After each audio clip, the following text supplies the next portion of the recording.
got a healthy competition going on at all positions, which is exactly what we're after. But I've been really excited about the energy level, the improvement we've seen from where we were last year to where we are right now. I think is a big improvement. We got to continue to keep pushing. We're a long way from where we want to be, but these guys they're working hard right now. Is there one position group where you'd say the competition is fiercest? Well, I think the quarterback position right now is battling pretty good. I think it's a constant, it's a daily battle. I think there's several positions at wide receiver that are wide open. D-line is probably our thinnest right now because of the lack of depth, and we won't have the majority of our depth here until June. But there's some good competition going on there as well. Our defensive ends, though, have been really excited about the Sky Twins are really coming on. Hunter Thetford's another one that's really coming on, and so we've got some good competition there. Justin Lawler has been out, but will be back, and he's actually been able to serve as a coach on the field and really been able to help out. I think probably one of the most improved parts that I've seen right now has obviously been our secondary. Those guys have really come on. Jesse Montgomery's having a really good spring at this point. Will Jeanley's, and they should. It's time. So I'm excited about those guys. Evan Brown has gotten some time at center. What did you see that you liked that let you move him to the middle, and what's the biggest adjustment? Well, I think the number one thing with Evan is just how smart he is. He's very intelligent, a guy that moves well. We recruited him heavily at Clemson, and so a guy that comes from a great program here around the corner at South Lake, and so excited about him. You know, Evan is really getting a lot of reps at center right now, and been able to move around. You're able to see Chauncey. Chauncey's moving all around as well. You see him at left tackle, right tackle. Chad Pursley's another one, which has probably the best of the 2 weeks we've had in the offensive line. He's probably shined the most of all of them. But again, we got some really good competition going on there as well. Is the move of Evan to center an experiment or a done deal?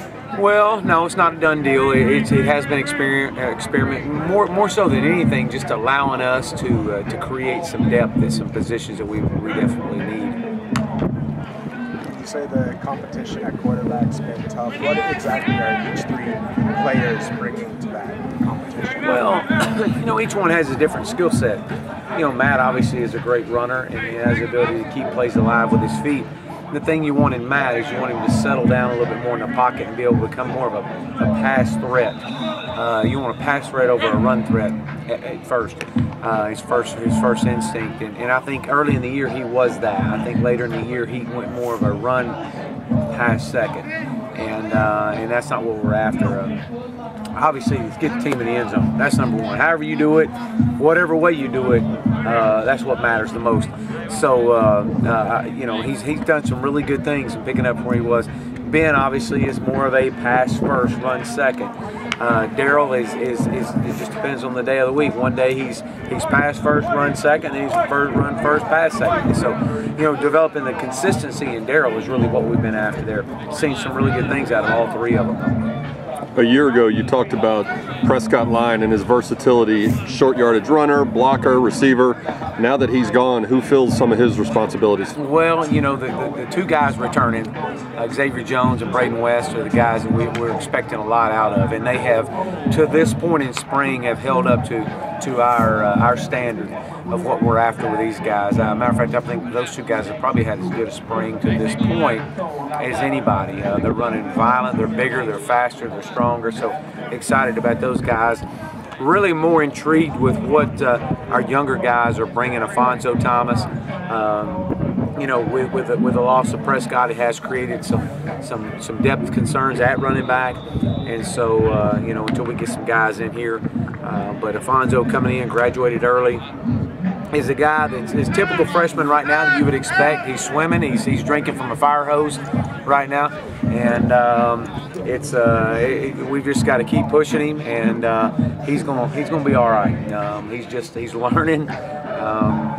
We we just got to keep staying the course, and he's going to be just fine. You mentioned some of the wide receiver spots you mentioned open. Who among some of those younger guys especially has stuck out to you so far this spring? Well, James Prochet has obviously been a guy that when he puts his foot in the ground, you know what's fixing to happen. He gives a great vertical threat. Raheem Malone is having a good spring. Needs to. Again, you've been here long enough. Let's go. What are you fixing to do? It's time to perform. Shelby Walker's another one that's had it's consistent in spring. He's an older guy now. He's a veteran guy. It's time for him.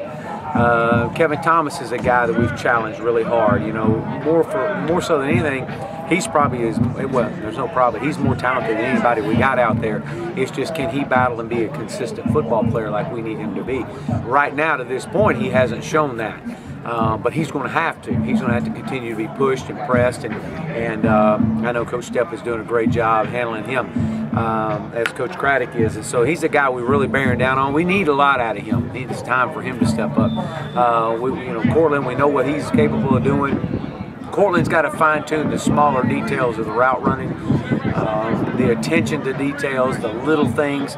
That's what's going to separate him in the long run. We all know what he's capable of doing. He's gotten bigger. We're expecting great things out of him. We expect him to be the leader of that group. So the guy that nobody talks about that's going to be in the end before it's all over, it's going to be one that's going, where's this guy been, is Alex Honey. And Alex has had a consistent spring. Redshirted last year, was able to get bigger, and you're able to see that on the field. Xavier Castile is a guy that's been out with injury. We expect him back Monday, full throttle. So excited about getting Xavier back, creating some depth there.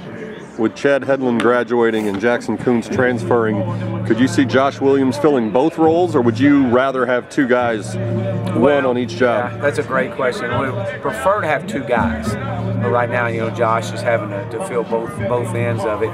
But we expect somebody else to emerge. Again, a great competition going on in some levels there. Chad was a great weapon for us this past year and created some. He erased a lot of deficiencies that we had, being able to kick the ball through the back of the end zone and be one of 50. I think we were top 15 in the country in touchbacks. And so that erased a lot of angles and a lot of deficiencies for us being able to do that. So those are some things, again, as you develop. I'm really excited about our guys. I'm excited about the way our staff is approaching this spring. It's all about getting 1% better every day, and we're doing that. It's a process, and we're not going to let up. We're going to have a great day today, a great scrimmage, and you know what? We'll be back in here next Tuesday, and we're a long way from where we need to be. No matter how hard we go today, we're not going to get to the end today. We just want to get a little bit better. Last question. It's several guys end the year on the shelf. Horace Richardson, Kyron Mitchell, Rodney Clemens. How are they in their rehab? Yeah, Horace is slowly coming back. He'll be in green, which will be a non-contact guy. Rodney is a guy that we expect back in green when we come back from Easter. Again, a non-contact guy, be able to go through drill work with us. So those will be some guys that we're expecting, hopefully get back, and we'll just keep pushing those guys. So I think we'll eventually get everybody back, but again, we're going to play with the guys we got.